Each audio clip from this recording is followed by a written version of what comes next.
నమస్తే prime news కు స్వాగతం. ముందుగా హెడ్లైన్స్ చూద్దాం. మోదీ ఓటమిని తప్పించుకున్నారు, రాహుల్ గాంధీ ఎద్దేవా.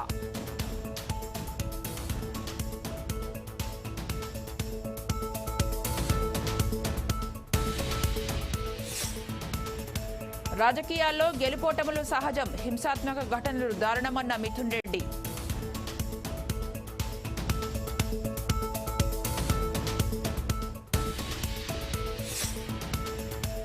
బాబు డైరెక్షన్లో రేవంత్ రెడ్డి నడుస్తున్నారు, సీఎంపై బాల్కసుమన్ కీలక వ్యాఖ్యలు.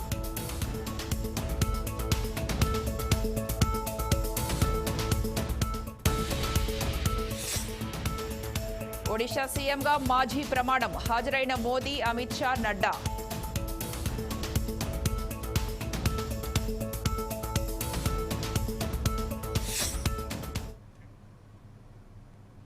ఖమ్మం జిల్లా గ్రంథాలయంలో మౌలిక వసతులు లేవంటూ నిరుద్యోగులు, విద్యార్థులు రోడ్డుపై బైఠాయించి నిరసన తెలిపారు. కనీస వసతులు కూడా కల్పించలేదంటూ వాపోయారు.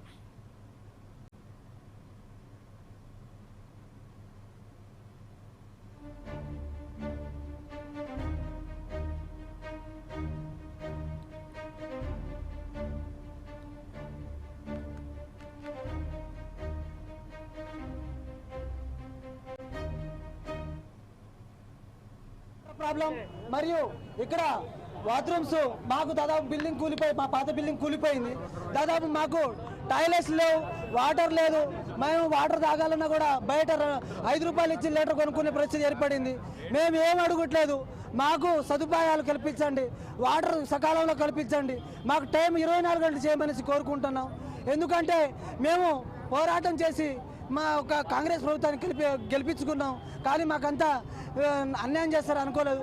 ఇదే లాస్ట్ టైం ఇక్కడ కూర్చొని పోరాటం చేసే పోయిన గవర్నమెంట్ మాకు 24 గంటల లైబ్రరీ సకాలంలో కల్పించింది. అదేవిధంగా మాకు కూడా 24 గంటల లైబ్రరీ కల్పించమని కోరుకుంటున్నాం. మొన్న కలెక్టర్ గారికి 2 సార్లు అప్రోచ్ అయ్యాం మేము, కానీ కలెక్టర్ గారు చేస్తామన్నారు. ఎలక్షన్ డ్యూటీలో మేము చేయలేం, మా బిజీలో మేము ఉన్నాం. ఎలక్షన్ డ్యూటీ అయిపోయాక చేస్తామన్నారు. నేను వచ్చేసి ఇక్కడ ఎస్ఎస్సి ప్రిపేర్ అవుతున్నాం. ఫస్ట్ ఇది వచ్చేసి డిస్ట్రిక్ట్ లైబ్రరీలో కావాల్సినటువంటి బేసిక్ నీడ్స్ ఏంటంటే, ఫస్ట్ వచ్చి వాష్రూమ్స్ మ్యాండేటరీ, సెకండ్ వచ్చేసి వాటర్ ఫెసిలిటీస్. ఇక్కడ వచ్చేసి వాష్రూమ్స్ లేవు. వాష్రూమ్ లేని డిస్ట్రిక్ట్ లైబ్రరీ ఎందుకన్నా ఓట్లప్పుడు వచ్చి అడుగుతారు, సిగ్గు లేకుండా ప్రతి ఒక్కరు వచ్చి ఓట్లు అడుగుతారు. ఇది ప్రతి ఒక్క నాయకుడికి నేను చెప్తున్నా. ఇప్పుడు మేము వచ్చేసి ఇక్కడ వాటర్ లేకుండా, ఒక వాష్రూమ్స్ లేకుండా, ఇక్కడ రోడ్డు మీద చదువుకున్న వ్యక్తులు మేమంతా గ్రాడ్యుయేట్స్ వచ్చి ఇక్కడ మేము ధర్నా చేస్తున్నామంటే దానికి రీజన్స్ ఏంటి? మీరు నాయకులు మెయిన్గా చెప్పాలంటే వాళ్ళు ఫస్ట్. సెకండ్ వచ్చేసి ఇక్కడ వచ్చేసి బుక్స్ ప్రాపర్గా లేవు. డిస్ట్రిక్ట్ లైబ్రరీలో ఉండాల్సిన బేసిక్గా బుక్స్, వాటర్, తర్వాత వాష్రూమ్స్ ఇవి మెయిన్గా లేదన్న. ఇవి వచ్చేసి మీకు మా డిప్యూటీ సీఎం బట్టి విక్రమార్క ఆర్టీసీ బస్సులో ప్రయాణించారు. ఖమ్మం నుంచి పాతర్లపాడు గ్రామానికి జెండా ఊపి బస్సును ప్రారంభించిన అనంతరం ప్రయాణం చేశారు. బస్టాండ్లో ఉన్న ప్రయాణికులను ఆర్టీసీ సేవలు ఎలా ఉన్నాయో అడిగి తెలుసుకున్నారు.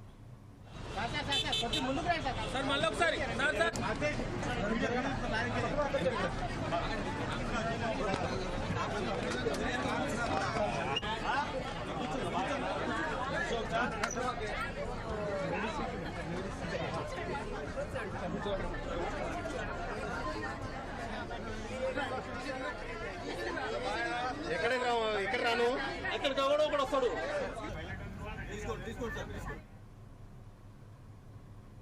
ఖమ్మంలో జనసేన విజయోత్సవ ర్యాలీ నిర్వహించారు. నగరంలోని కాల్వొడ్డు ప్రాంతం నుంచి జెడ్పీ సెంటర్ మీదుగా శ్రీశ్రీ సర్కిల్ వరకు ర్యాలీగా వెళ్లారు. బాణసంచా పేల్చుతూ సంబరాలు చేసుకున్నారు. తమ అధినేత పవన్ ప్రమాణ స్వీకారం చేసిన నేపథ్యంలో జన సైనికులు ఈ కార్యక్రమాన్ని చేపట్టారు.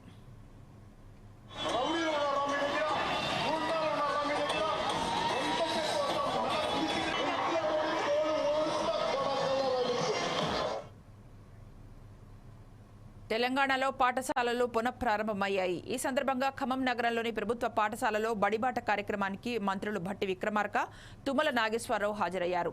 విద్యార్థులకు పాఠ్యపుస్తకాలు, యూనిఫామ్లు అందజేశారు. ప్రభుత్వ పాఠశాలలో విద్యా వ్యవస్థను బలోపేతం చేయడమే తమ లక్ష్యమని తెలిపారు. ప్రభుత్వ పాఠశాలలో చదువుకున్నటువంటి ప్రతి విద్యార్థికి కావలసినటువంటి వసతులు ఆయా పాఠశాలలో ఏర్పాటు చేయాలనేదే ప్రభుత్వం యొక్క ప్రధాన లక్ష్యం. కావలసినటువంటి తరగతి గదులు కానీ, మంచినీటి వ్యవస్థ కానీ, టాయిలెట్స్ కానీ, రన్నింగ్ వాటర్ కానీ, టీచింగ్ స్టాఫ్ కానీ, లేకపోతే మీకు అందించేటువంటి పాఠ్య పుస్తకాలు కానీ దుస్తులు కానీ అన్నీ కూడా సరైన సమయంలో అందిస్తేనే దానికి అర్థం, దానివల్ల ఉపయోగం. జూన్ జూలైలో పాఠశాలలు మొదలైతే ఆగస్టులోనో నవంబర్లోనో డిసెంబర్లోనో పాఠ్య పుస్తకాలు ఇచ్చినా యూనిఫామ్ ఇచ్చినా కానీ ఉపయోగం లేదు. క్యాలెండర్ మారేది ఏం లేదు. మనందరికీ ముందు తెలిసిందే క్యాలెండర్. పాఠశాలలు ఎప్పుడు మొదలవుతాయో కూడా తెలుసు మనకి. 1 సంవత్సరం కాదు, 2 సంవత్సరాలు, కొన్ని దశాబ్దాలుగా నడుస్తున్నటువంటి చరిత్ర ఇది. మరి ఇంత బాగా తెలిసినటువంటి పాఠశాలల క్యాలెండర్ తెలిసిన తర్వాత కూడా ప్రభుత్వాలు ఇద్దాం అనుకున్నటువంటి పాఠ్య పుస్తకాలు కానీ యూనిఫామ్స్ కానీ అదే టైంకి మనం డిజైన్ చేసుకుని అందించగలిగితే ఇచ్చే వాటి వల్ల ఉపయోగం ఉంటుంది అనేటువంటి ఆలోచనతో ఈనాటి ప్రజాప్రభుత్వం, పీపుల్స్ గవర్నమెంట్ ఆలోచన చేసి పెద్ద ఎత్తున మహబూబ్ నగర్ జిల్లా కల్వకుర్తి పట్టణంలో తమకు డబుల్ బెడ్రూమ్ ఇల్లు ఇవ్వాలని సుభాష్ నగర్ కాలనీ వాసులు కోరుతున్నారు. పేదరికం కారణంగా మట్టి ఇళ్లలో ఉంటున్నట్లు చెప్తున్నారు. ప్రభుత్వం వారిని ఆదుకోవాలని చెప్తున్నారు.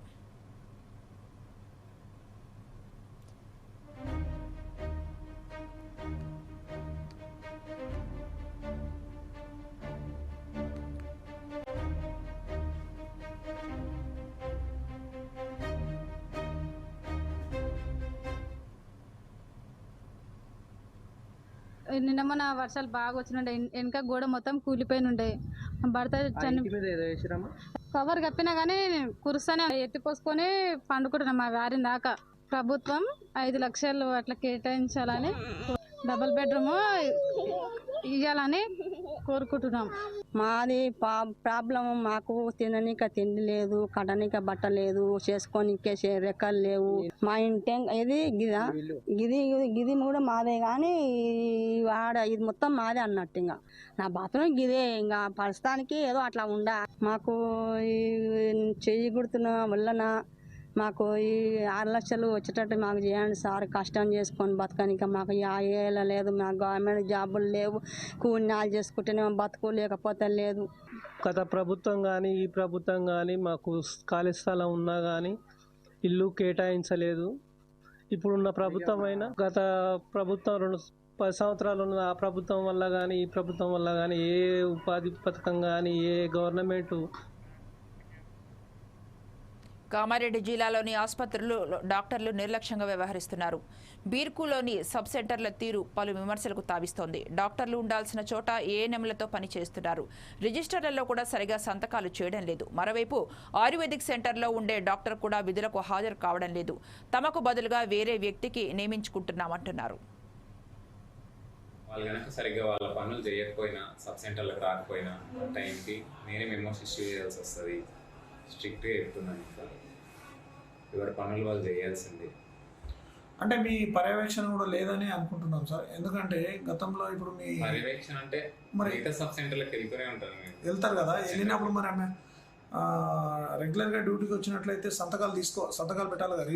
రిజిస్టర్లో సంతకాలు పెట్టకుండా 1 మంత్ నుంచి సంతకాలు పెట్టకుండా అక్కడ ఎవిడెన్స్ ఉంది. దాని గురించి అని నేను సీరియస్ వార్న్ చేశాను ఆల్రెడీ. ఇంకోసారి రిపీట్ అయితే బాగుండదు. అయితే వెళ్ళినా మోస్ట్లీ నేను సంతకాలు అప్పుడు పెట్టలేను సార్ అని అన్నది. మరి రీజన్ కరెక్టో రాంగో ఈసారి నుంచి నేను చూస్తే కనుక పక్కా ఇంకా మెమోస్ అని ఇష్యూ చేస్తానని అయితే చెప్పేసి. ఈ ఎమ్మెల్యే మీ పరిధిలో ఇప్పుడు ఎన్ని సబ్ సెంటర్లు ఉన్నాయి?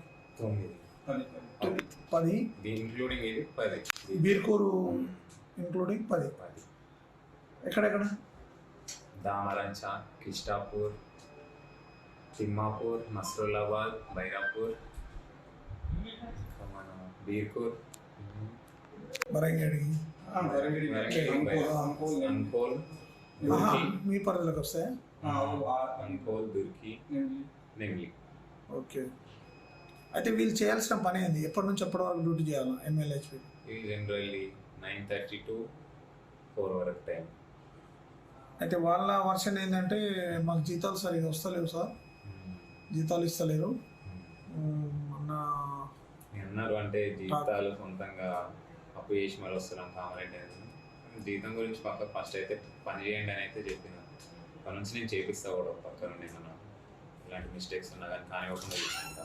ఇప్పుడు అయితే వాళ్ళ కింద ఇంకెవరైనా పని చేస్తారా ఎమ్మెల్యే? వాళ్ళ కింద ఏం ఆశా వర్కర్ మరి ఇవన్నీ ఈ పనులన్నీ వాళ్ళే చూస్తున్నారు కదా. యాక్చువల్గా వీళ్ళ పోస్ట్ వీళ్ళు ఏంటంటే ఇప్పుడు ఎమ్మెల్యే అంటే బీఎస్సీ నర్సింగ్ నుంచి వచ్చారు. ఆయుర్వేదిక్ మరి ఆయుర్వేదిక్ అంటే సార్ ఇప్పుడు ఆయుర్వేదిక్ వాళ్ళు అయితే ఇక్కడ చేస్తారు కదా సార్, అంత మోసేసింది. ఎక్కడ ఉంది సార్? అక్కడ ఎప్పుడు వచ్చినా మూతనే ఉంటుంది, లాక్ ఉంటుంది. ప్రస్తుతం అన్ని డ్రగ్స్ రాలేవు, పైనుంచి అన్ని డ్రగ్స్ రాలేవు. రాకపోతే మరి దాని మీద జీతాలు అయితే తీసుకుంటున్నారు కదా. అంతవరకు అందుకే వీళ్ళు ఇది చేస్తున్నారు, అది మందులకి ఇస్తున్నారు. ఏది జనరిక్ ఎవరు ఇస్తున్నారు? వాళ్ళే. ఎక్కడ ఇస్తున్నారు? ప్రాక్టీస్ అయితే రాలేదు, ప్రాక్టీస్ ఇస్తారు వాళ్ళు. ప్రాక్టీస్ కాదు, ఇప్పుడు అక్కడ పోస్టింగ్ ఉందా లేదు? ఇక్కడ పోస్టింగ్ మరి ఉన్నప్పుడు ఆయన క్యాండిడేట్ లేడా? ఏ క్యాండిడేట్? డాక్టర్ వచ్చి వాళ్ళే అంటున్నా నేను, వాళ్ళే బిఎంఎస్ డాక్టర్.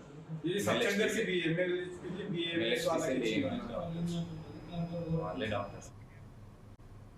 అనకాపల్లిలో జిల్లా నర్సీపట్నంలో స్వయం సాధనతో 22 గంటల పాటు నీటిపై తేలియాడే సామర్థ్యాన్ని కలగర్ల సాహితీ సాధించింది. దీంతో ఆమె 32 ప్రపంచ రికార్డుల ఘనతను సొంతం చేసుకుంది. గతంలోనూ 2 పిల్లల ప్రాణాలను కాపాడి ఉత్తమ జీవన్ రక్ష పథకాన్ని సాధించింది.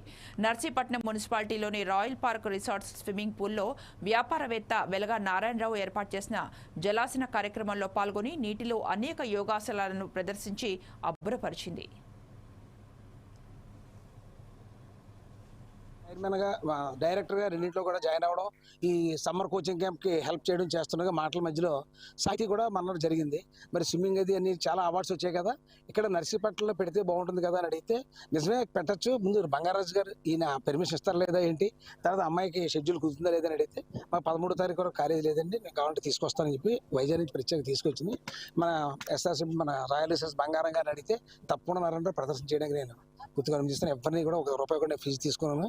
అంతేకాకుండా వీళ్ళందరికీ కుర్చీలు, వాటర్ ఇవన్నీ కూడా అరేంజ్ చేశారు. ఈ చక్కటి ప్రోగ్రామ్కి వీళ్ళు ప్రత్యేకంగా నిన్న. తర్వాత ఏంటంటే చెప్పడం మర్చిపోయి, కాలగర్లో నాగజ్యోతి అథ్లెటిక్స్లో చాలా అవార్డ్స్, నిన్న కూడా సాయంకాలం వరకు అథ్లెటిక్స్ బాల్ నిన్న 3 అవార్డ్స్ గెలుపొందింది. ఈవిడ కూడా చాలా అవార్డ్స్ పొందింది. లేడీస్లో ఈ అథ్లెటిక్స్ అవన్నీ చేయడం చాలా కష్టం. అటువంటి వాళ్ళు మనకి నేను చిన్నప్పటి నుంచి యాక్చువల్గా చదువుల్లోనే కాకుండా ఆటపాటల్లో కూడా చాలా ఫాస్ట్గా చురుగ్గా ఉండేదాన్ని. స్పోర్ట్స్లో ముందుంటూ ఎన్సీసీ కూడా చేయాలని నా డ్రీమ్. కాకపోతే షార్ట్గా ఉండడం వల్ల ఎన్సీసీ సీట్ రాలేదు. అయినా స్పోర్ట్స్ సాధించాలని ఖోఖో అండ్ రన్నింగ్ కాంపిటీషన్స్లో నేను సాధించిన విజయాలకి డిస్ట్రిక్ట్ లెవెల్, స్టేట్ లెవెల్ కాంపిటీషన్స్లో మీట్ ఉన్నది. అందులోనే నాకు టీటీసీ సీట్ వచ్చి నేను జాబ్లోకి రావడం జరిగింది. అలాగే ఇప్పుడు పవర్ లిఫ్టింగ్ ప్రాక్టీస్ చేస్తూ international power lifting awards, medals తీసుకుంటున్నాను. పాపని, నాకు ఒకే ఒక డాటర్, ఎవరైనా సరే అమ్మాయి అయినా అబ్బాయి అయినా నేను వాళ్ళని ఒక ఉన్నత స్థాయిలో చూడాలనుకున్నాను. చిన్నప్పుడు నేను అనుకున్నాను. ఆ విధంగానే నేను దీనికి 5 years ఉన్నప్పుడే నేను స్విమ్మింగ్ అనేది స్టార్ట్ చేశాను. కాకపోతే 1 year గ్యాప్ వచ్చి మళ్ళీ 6th year నుంచి, 6th year అంటే 2nd standardలో ఉన్నప్పటి నుంచి నేను ఇక్కడ స్విమ్మింగ్ పూల్స్ మన ఉండే విలేజ్ రిమోట్ ఏరియాలో నేను నివసిస్తున్నా సరే స్విమ్మింగ్ పూల్స్ అందుబాటులో లేకపోయినా నేను అనకాపల్లిలో ఒకే ఒక స్విమ్మింగ్ పూల్ ఉంటే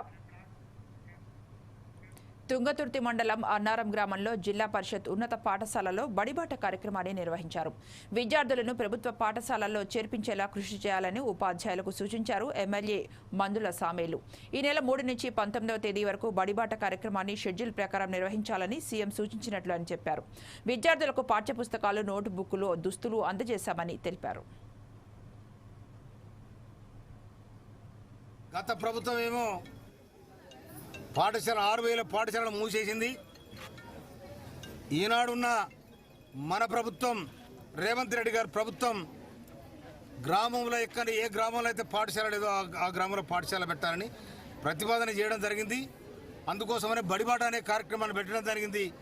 అందులో భాగంగా నేను ఈ తుంగతుర్తి నియోజకవర్గానికి ఇవాళ మోత్కూరు, కొండారం, చివరిగా ఇవాళ అన్నారం గ్రామానికి వచ్చిన. అన్నార గ్రామంలో కూడా చాలా ప్రజలు చాలా ఇంట్రెస్ట్గా ఉన్నారు.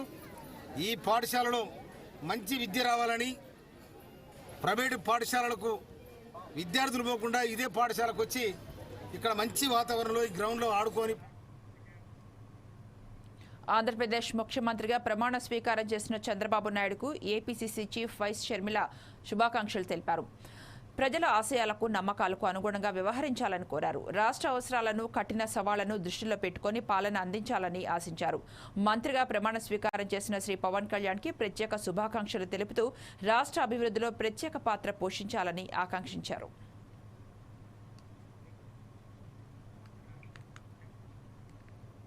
కేఏ పాల్ మోడీపై విరుచుకుపడ్డారు. ఏపీకి రావాల్సిన స్పెషల్ స్టేటస్ ఇవ్వకుండా కాలం వెళ్లిబోస్తున్నారని తెలిపారు. చంద్రబాబు పవన్ మోదీ వ్యవహారాల్లో సంతృప్తి పొందారేమో కానీ ఆంధ్రప్రదేశ్కు ఒరిగిందేమీ లేదని పేర్కొన్నారు. విశాఖ ఉక్కు ప్రైవేట్ పరం చేసే ఆలోచన వల్ల ఆ ప్రాంత ప్రజలకు తీవ్ర నష్టం వాటిల్లుతుందని అన్నారు. మోదీ గారికి మనం ఇచ్చే మెసేజ్ ఒకటే. వారు ఇచ్చిన వాగ్దానాలు రైల్వే జోన్ కట్టారా, స్పెషల్ స్టేటస్ ఇచ్చారా, 15 లక్షలు ఇస్తానన్నారు ఇచ్చారా, కోటి ఉద్యోగాలు ఇస్తానని ఇచ్చారా, స్టీల్ ప్లాంట్ అమ్మనని ఎందుకు అమ్ముతున్నారు, కడపలో తెలంగాణలో స్టీల్ ప్లాంట్లు కడతానని మాట ఇచ్చారు, అనేక ప్రామిసులు వాగ్దానాలు స్మార్ట్ సిటీలు ఒకటైనా చేశారా? ఇప్పుడు ఇస్తుంది ఏంటిది?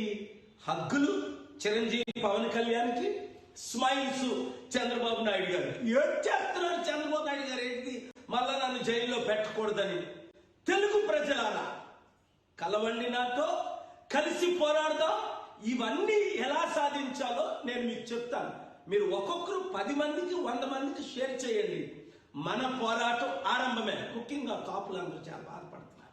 మొదలుగడ పద్మనాభం రెడ్డి అయిపోయి వాళ్ళతో కలిసిపోయారని, పవన్ కళ్యాణ్ ఒంటరిగా పోరాడి ఉంటే హీరో అవునని వీళ్ళతో కలిసి 3%, 5%. నారా చంద్రబాబు నాయుడు ముఖ్యమంత్రిగా ప్రమాణ స్వీకారం చేసిన సమయంలో తిరుపతిలో టీడీపీ కార్యకర్తలు స్వామికి మొక్కులు చెల్లించుకున్నారు. తిరుమల పాదాల మండపం వద్ద కొబ్బరికాయలు కొట్టి వారు మొక్కులు చెల్లించుకున్నారు.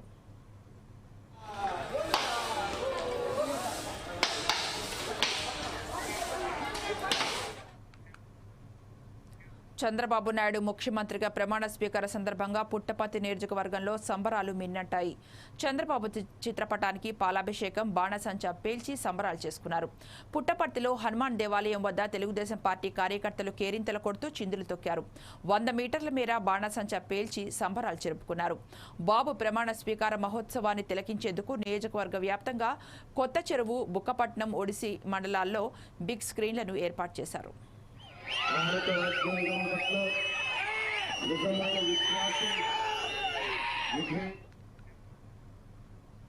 ఎన్నికల్లో ప్రధాని నరేంద్ర మోదీ పోటీ చేసిన వారణాసిలో ఆయన ఓటమి నుంచి తప్పించుకున్నారని కాంగ్రెస్ అగ్రనేత రాహుల్ గాంధీ పేర్కొన్నారు.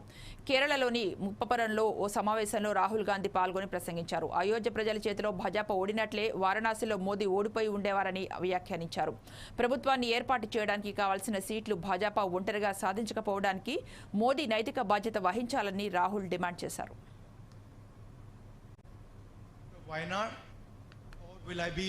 Member of Parliament of Raebareli. എൻ്റെ മുന്നിലുള്ള ഏറ്റവും വലിയ ധർമ്മസങ്കടം ചോദ്യം എന്ന് പറയുന്നത് ഞാൻ റായ്ബറേലിയിലെ പാർലമെന്റ് അംഗമാവുമോ ആയി തുടരുമോ അതോ വയനാട്ടിലെ പാർലമെന്റ് അംഗമായി തുടരുമോ? Unfortunately, like the Prime Minister, I am not guided by God. ദൗർഭാഗ്യകരമായി എനിക്ക് ധർമ്മസങ്കടമുള്ള എൻ്റെ കാര്യം പറയും. പ്രധാനമന്ത്രിയെ പോലെ പ്രധാനമന്ത്രിക്ക് എല്ലാം ചെയ്യണമെന്ന് പറഞ്ഞു കൊടുക്കുന്നത് ദൈവമാണ്. പക്ഷേ എൻ്റെ കാര്യത്തിൽ അങ്ങനെയല്ല. അതുകൊണ്ട് എനിക്ക് ആ I am a human being. ഞാനൊരു സാധാരണ മനുഷ്യനാണ്. గిరిజన నేత మోహన్ చరణ్ మాఝీ ఒడిషా ముఖ్యమంత్రిగా పదవీ ప్రమాణం చేయనున్నారు. మంగళవారం సాయంత్రం భువనేశ్వర్లోని బీజేపీ కార్యాలయంలో ఆ పార్టీ సభాపక్ష నేతల సమావేశం జరిగింది.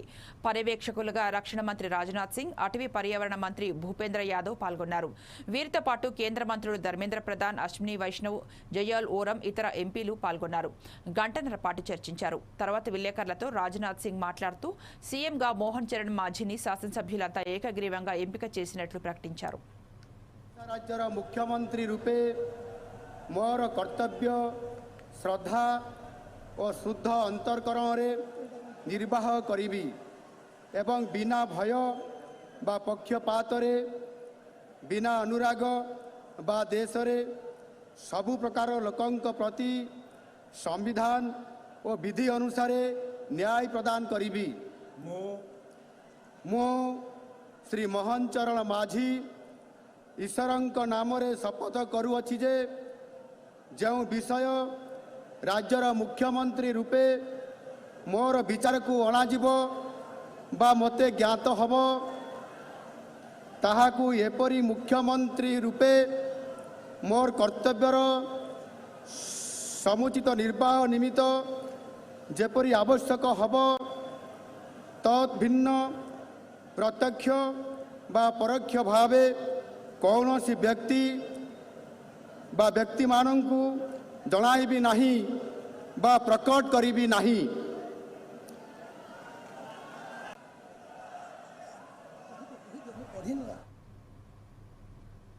అర్ధంతరంగా పాఠశాల మూసివేయడాన్ని షెడ్యూల్ కులాలకు సంబంధించిన విద్యార్థుల తల్లిదండ్రులు నిరసిస్తూ ఆందోళన వ్యక్తం చేశారు. దీనిపై కలెక్టర్కు వినతి పత్రం అందజేశారు. దాదాపు 200 మంది పిల్లలు ఉన్నట్లు తెలిపారు. ఆర్మూర్ డివిజన్లోని బెస్ట్ ఎన్వైరబిలిటీ కింద ఉచిత విద్య అందిస్తున్నారు. ప్రభుత్వం ఫండ్స్ ఇవ్వకపోవడంతో పాఠశాలను మూసివేస్తున్నట్లు యాజమాన్యం పేర్కొందని బాధితులు చెబుతున్నారు.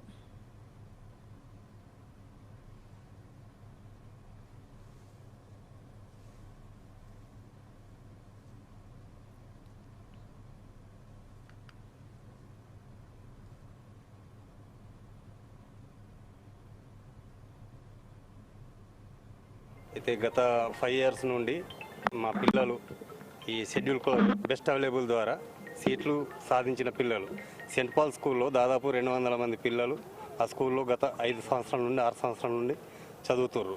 అయితే 1వ తరగతి నుంచి 10వ తరగతి దాకా ఇప్పుడు ఆల్మోస్ట్ అన్ని క్లాసులలో మా పిల్లలు ఉన్నారు. అర్ధాంతరంగా సెంట్ పాల్ స్కూల్ యాజమాన్యం గవర్నమెంట్ తోటి వాళ్ళకు బిల్లు రాలేవని చెప్పి మా పిల్లలను మీ పిల్లలు వద్దు మాకు ఈ సంవత్సరం నుండి మీ పిల్లల్ని మేము రాణించుకోము అని మా గ్రూపులలో ప్రతి క్లాస్కు గ్రూప్ ఉంటుంది. ఆ గ్రూపులలో మెసేజ్ చేయడం జరిగింది. అయితే గత ఒక 5 రోజుల కింద కలెక్టర్ గారికి వచ్చి మేము వినతి పత్రం ఇచ్చినాము. మళ్ళీ ఈరోజు ఇప్పుడు రేపటి నుండి స్కూల్ చాలు మళ్ళీ స్కూల్ గ్రూపులలో పెడుతున్నారు మీ పిల్లల్ని వద్దు అసలు రానివ్వము అంటని చెప్పని మేము ఈరోజు అందరం కలిసి కలెక్టర్ గారి దగ్గరకు వచ్చినాము. కలెక్టర్ గారి దృష్టికి తీసుకెళ్ళి అప్లికేషన్ ఇవ్వడం జరిగింది. సార్ సానుకూలంగా స్పందించారు. మేమైతే ఈ బడుగు రేపు సచివాలయంలో సీఎం చంద్రబాబు నాయుడు బాధ్యతలు చేపట్టనున్నారు. 5 ఫైల్స్పై సంతకాలు చేయనున్నారు. డిఎస్సీపై మొదటి సంతకం, ల్యాండ్ టైటిలింగ్ యాక్ట్ రద్దుపై 2వ సంతకం, పెన్షన్ల పెంపుపై 3వ సంతకం, అన్నా క్యాంటీన్ల పునరుద్ధరణపై 4వ సంతకం, స్కిల్స్ సెస్పై 5వ సంతకం చేయనున్నారు.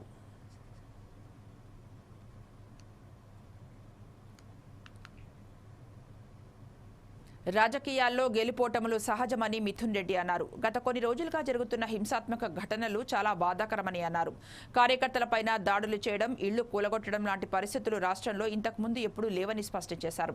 ఇలాంటి ఘటనలు జరగకుండా చర్యలు తీసుకోవాలని ప్రధానమంత్రికి, రాష్ట్రపతికి, హ్యూమన్ రైట్స్ కమిషన్ దృష్టికి తీసుకువెళ్తామన్నారు. ఎలక్షన్ వరకే ఉండాలి కానీ దాని తర్వాత కూడా వాళ్ళ ఈరోజు చాలామంది కార్యకర్తల్ని దౌర్జన్యంగా గాయపరచడము, అదేవిధంగా ఇల్లులు కూల్చేయడము, జేసీబీలు పెట్టి వాళ్ళ వ్యాపారాల్లో దెబ్బతీయడము, అదేవిధంగా చాలామంది పైన ఈరోజు దాడులు జరిగిన పరిస్థితి అందరూ కూడా చూస్తూ ఉన్నాము. ఇవన్నీ కూడా ఒక మంచి ప్రెసిడెంట్ కాదు. అధికారం ఇప్పుడు కూడా శాశ్వతం కాదు. ఎన్నో పార్టీలు ఎంతోమంది అధికారంలోకి వచ్చారు పోయారు. కానీ ఈ విధంగా కార్యకర్తల పైన దాడులు చేయడము, ఇల్లులు కొట్టడం ఇవన్నీ కూడా కొత్త పద్ధతి. ఎప్పుడు కూడా ఈ విధంగా రాష్ట్రంలో జరగలేదని చెప్పి కూడా మేము తెలియజేస్తాను. ప్రజలు మ్యాండేట్ ఇచ్చారు మీకు. మీరు ఏవైతే ప్రామిస్ చేశారో, మీరు ఏవైతే మంచి పనులు చేస్తారో అవన్నీ కూడా చేయండి. ఒక విషయం గుర్తుపెట్టుకోండి, 40%. సీఎం రేవంత్ రెడ్డిపై మాజీ ఎమ్మెల్యే బాలకృష్ణ పలు కీలక వ్యాఖ్యలు చేశారు. చంద్రబాబు శిష్యుడిగా రేవంత్ వ్యవహరిస్తున్నారని విమర్శించారు. బాబు డైరెక్షన్లోనే రేవంత్ నడుస్తున్నారని పేర్కొన్నారు. తెలంగాణ వచ్చి 10 ఏళ్లవుతున్నా రేవంత్ బాబు కుట్రలు సరికాదని చెప్పారు. ఉమ్మడి ఖమ్మం జిల్లాలోని 7 మండలాలు ఆంధ్రప్రదేశ్కు బదలాయిస్తే తప్ప ప్రమాణం చేయనని చెప్పి ఆయన ఆనాడు ప్రధానమంత్రి మీద ఒత్తిడి తీసుకొచ్చి ఆనాడు ఎన్డీఏలో భాగస్వామ్య పార్టీ ఉన్నటువంటి తెలుగుదేశము, భారతీయ జనతా పార్టీ 2 పార్టీలు కూడా కలిసి ఆనాడు ఉమ్మడి ఖమ్మం జిల్లాలోని 7 మండలాలని తీసుకొని పోయినామని చెప్పి ఆ విషయాన్ని నిన్ననే చాలా సగర్వంగా చంద్రబాబు నాయుడు గారు ప్రకటించారు. ఆయన మాట్లాడినటువంటి వీడియోని నేను ఒకసారి ప్లే చేస్తాను. 7 మండలాలు తెలంగాణలో ఉన్నాయి. మీరు 7 మండలాలు ఇవ్వకపోతే నేను ప్రమాణ స్వీకారం చేయను, నాకు ఈ పదవి వద్దని ఆ రోజు చాలా స్పష్టంగా చెప్పాను. ఇది ఎప్పుడు కూడా చరిత్రలో ఎప్పుడు జరగని విషయం. ఆ రోజు ప్రధానమంత్రి గారు నరేంద్ర మోడీ గారు ఇవన్నీ ఆలోచించి ఫస్ట్ క్యాబినెట్ మీటింగ్ లో పెట్టి ఒక ఆర్డినెన్స్ ఇచ్చి ఆ 7 మండలాలు ఆంధ్రప్రదేశ్కి ఇచ్చి తర్వాత పార్లమెంట్ సమావేశాలు పెట్టుకున్నారంటే అది ఒక చరిత్ర.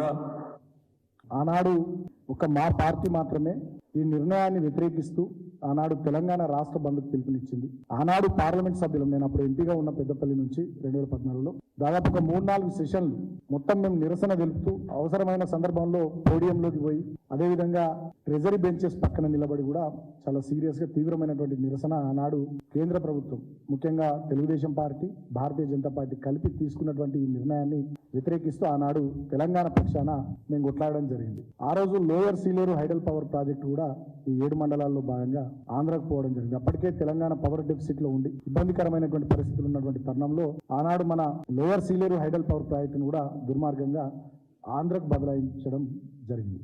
ఈ విషయాన్ని చాలా గర్వంగా నిన్న చంద్రబాబు నాయుడు గారు చెప్తా ఉన్నారు. ఆనాడు తెలుగుదేశం పార్టీలో, ఇవాళ తెలంగాణ రాష్ట్రానికి ముఖ్యమంత్రిగా ఉన్నటువంటి రేవంత్ రెడ్డి గారు ఆనాడు తెలుగుదేశం పార్టీలో కీలకమైనటువంటి నాయకుడు. ఒక్క సందర్భంలోనైనా ఒక్కసారైనా ఈ విషయానికి సంబంధించి ఆయన నిరసన వెలుపలే మాట్లాడలే. ఇవాళ మళ్ళీ ఆనాటి విషయాలు ఇవాళ జరుగుతున్నటువంటి కొన్ని విషయాలు చూస్తే మళ్ళీ కొంత సామీప్యత, సారూప్యత, స్పష్టత మాకు కనిపిస్తూ ఉంది. తెలంగాణ సమాజానికి ఆ విషయాలు చెప్పదలుచుకుంది. ఆనాడు ఎట్లయితే తెలంగాణ రాష్ట్ర ప్రయోజనాలు గాలి కొదిలేసి ఆంధ్ర రాష్ట్ర ప్రయోజనాలే లక్ష్యంగా చంద్రబాబు నాయుడు నాయకత్వంలో తెలుగుదేశం పార్టీ పనిచేసిందో ఇవాళ కూడా సేమ్ అదే రకమైనటువంటి ధోరణి వాళ్ళ మాటల్లో కనబడుతూ ఉంది. అందుకనే నిన్న చంద్రబాబు నాయుడు గారు ఆ విషయాన్ని గుర్తు చేసిరు, గర్వంగా గుర్తు చేసి అదొక చరిత్ర అని చెప్తా ఉన్నారు. ఇవాళ కూడా ఏం జరుగుతూ ఉంది, ఆనాటి చంద్రబాబు నాయుడు గారి శిష్యుడే, అప్పటి తెలుగుదేశం పార్టీ నాయకుడే ఇవాళ తెలంగాణ రాష్ట్ర ముఖ్యమంత్రి ఉండి. ఇక ఇవి బులెటిన్ విశేషాలు. నమస్తే.